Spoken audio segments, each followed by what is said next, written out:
This is Fourth Wall TV, and this is our podcast on the first 25 pages of Fahrenheit 451. I'm Lou. I'm Melanie. I'm Colin. And I'm Guy, not to be confused with the main character. Okay, so we will start out with a summary.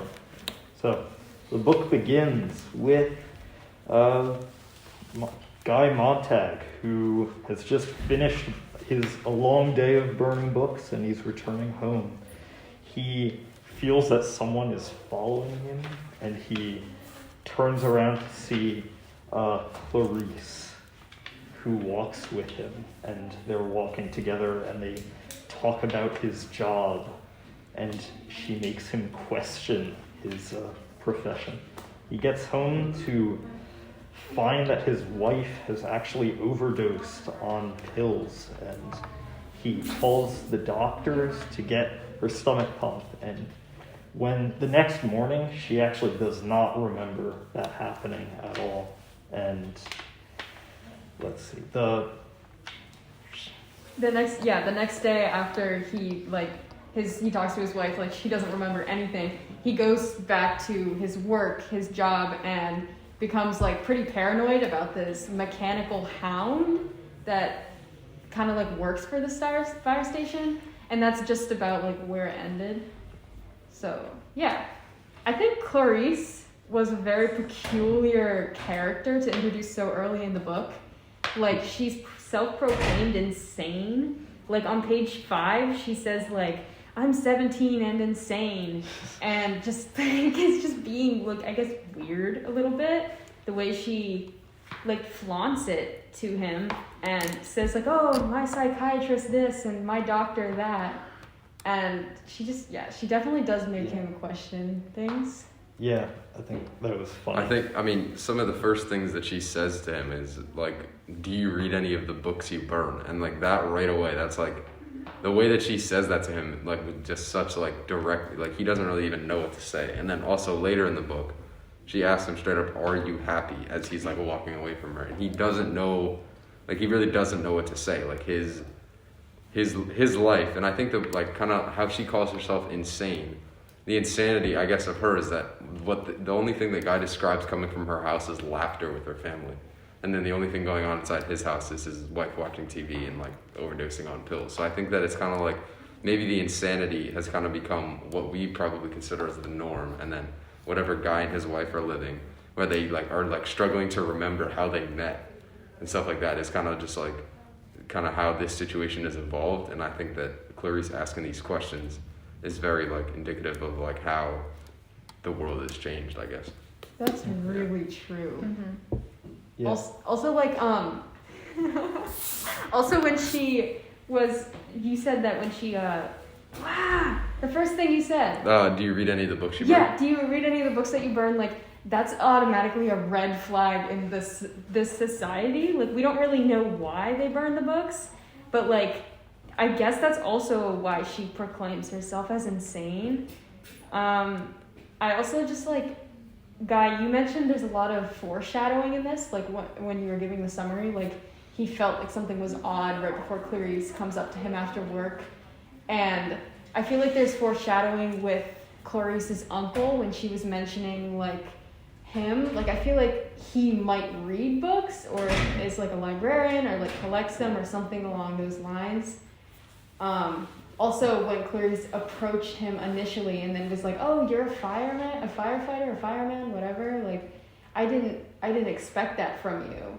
So it makes it sound like she was going to someone, hopefully with the sanctuary of being able to share something like books with him, and then being surprised when he like is the one who destroys them. Yeah. So, yeah. When they part ways and she asks, are you happy? I was wondering whether that was actually a rhetorical question. Like, she was saying, are you happy with yourself, with what you're doing to the books? You know? Yeah. Yeah, and I think Guy's response to that was happy of all the nonsense, and then he goes home and he has to repeatedly tell himself that he's not happy, just to kind of like, because he also, like, another like thing he comes home and his wife is like in the like overdose realm again, and the emergency hospital, a terrible whisper, and like he calls the people again. And I think that just the way that he has to like really, no one asks him questions. Like he's not like in like he doesn't really seem to like be like hanging out with anybody. He kind of just goes to work, and their job is to eliminate kind of like the thinking of the society, I guess you could say. Like there's no thoughts in the TV, there's no thoughts in the radio. And I think that the way that he, like, even with, I don't even think it would matter what these questions will be, but the questions of, do you read any of the books you burn and are you happy, are like probably the first questions he's heard in a while. And I think that kind of like immediately just like resonates with him, and that's how like the start of the change of his view of like what he does. And you say like you don't think he talks to anyone, but it doesn't sound like anybody interacts with anyone other than Clarice and her family. Like he said that he goes outside in the rain in the middle of the night to like look into their house and just see all these people interacting, but all the other houses on the street don't have their lights on. And there's this thing called the fourth wall TV where people, as they're watching it, get to play a role in the show. It just goes to show like how isolated people have become. And even between him and his wife, there doesn't seem to be a lot of communication of any kind.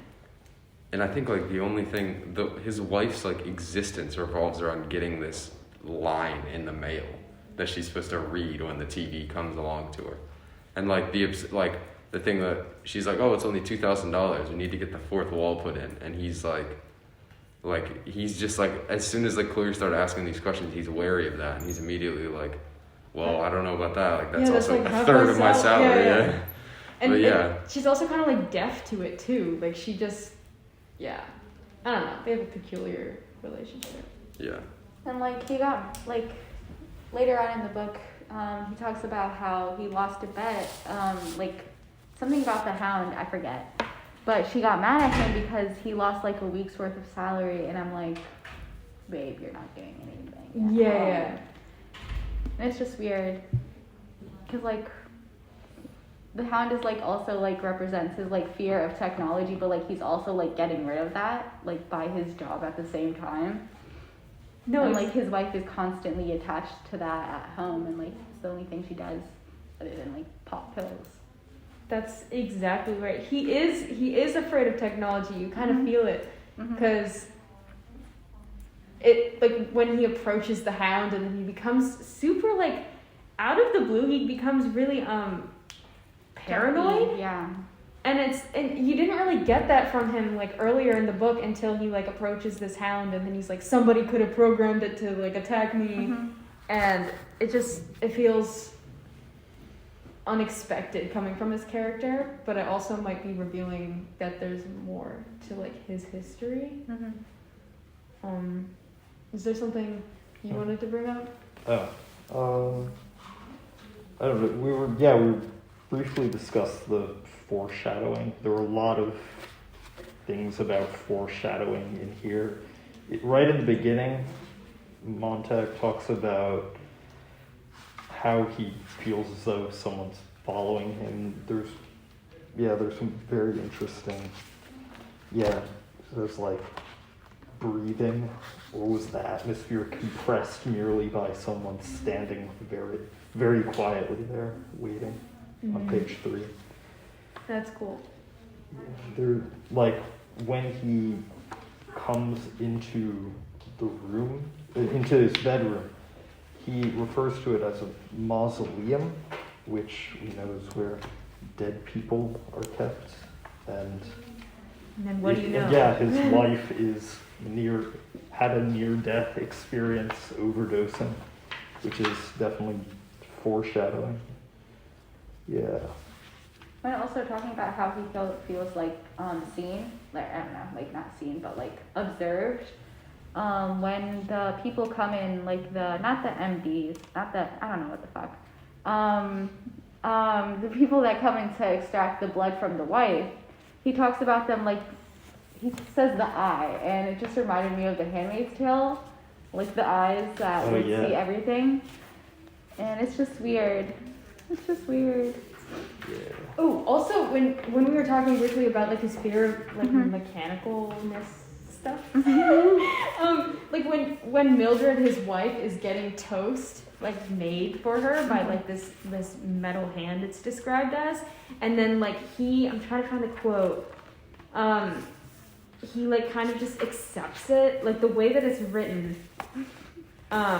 It sounded like he didn't even want to take the toast, but it was just kind of like made for him. Trying to find it. I don't know. He is odd around technology. Go ahead. I think that could also have been like why he was reluctant to take the toast is because his wife just tried to kill herself and is acting very normal, and he doesn't understand why she isn't talking about it. She's just he's just kind of awkward, you know, because there was this whole thing that happened the night before. Mm-hmm. Oh, I found the quote. On page 16 it says, the toaster spidered out a piece of buttered toast for him. He held it in his hand, feeling obliged. Like, he just like, I don't know. Like he has to take the bread. Yeah. He's going to be smited. Yeah. Like the toaster isn't threatening you with bread, so... It's just weird. But I think that pretty much sums up the first 25 pages. Yeah, I think we hit on everything that we need to. I think this book is definitely going to evolve, and each one of these points is going to be another 10 that we can talk about next time. Mm-hmm. Yeah, I think foreshadowing will definitely come up again. All right, that's the end of the first reading of Fahrenheit 451. Thank you for listening.